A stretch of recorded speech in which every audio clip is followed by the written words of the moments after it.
Hi friends, हम study कर रहे हैं प्रीपोजिशन और आज हम स्टडी करेंगे across, along and along with. In preposition के बारे में स्टडी करेंगे। सबसे पहले है अक्रॉस। इसका यूज़ कहाँ किया जाता है? एक छोर से दूसरे छोर तक, मतलब from one side to the other side. जैसे उदाहरण देखिए, there is a bridge across the river.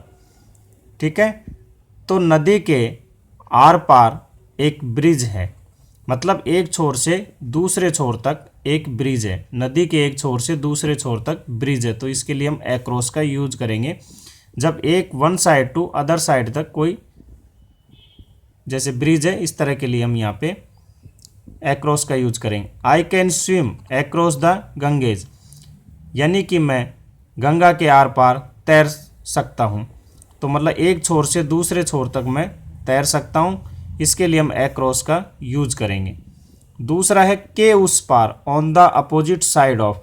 ठीक है, मतलब दूसरी साइड।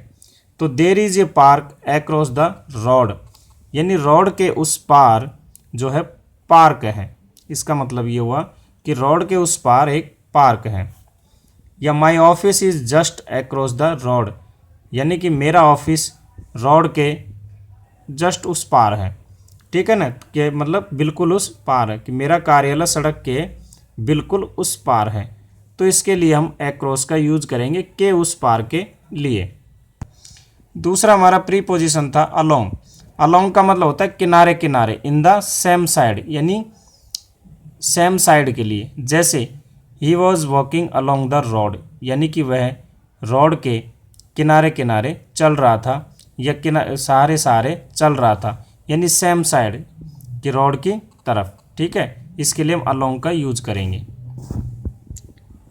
नेक्स्ट है हमारा अलोंग विथ, यानी के साथ साथ।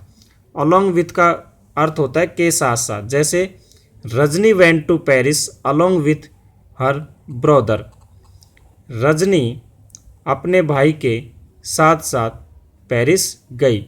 तो के साथ साथ के रूप में हम यहाँ पे अलोंग विथ का यूज करेंगे। ठीक है, तो मुझे उम्मीद है दोस्तों आपको अलोंग, अलोंग विथ और अक्रॉस का यूज़ समझ में आया होगा कि प्रीपोजिशन के रूप में इनका यूज़ कहाँ किया जाता है। तो यदि आपको वीडियो पसंद आया हो तो मुझे लाइक करें, सब्सक्राइब करें और एंजॉय करते रहिए। थैंक यू दोस्तों।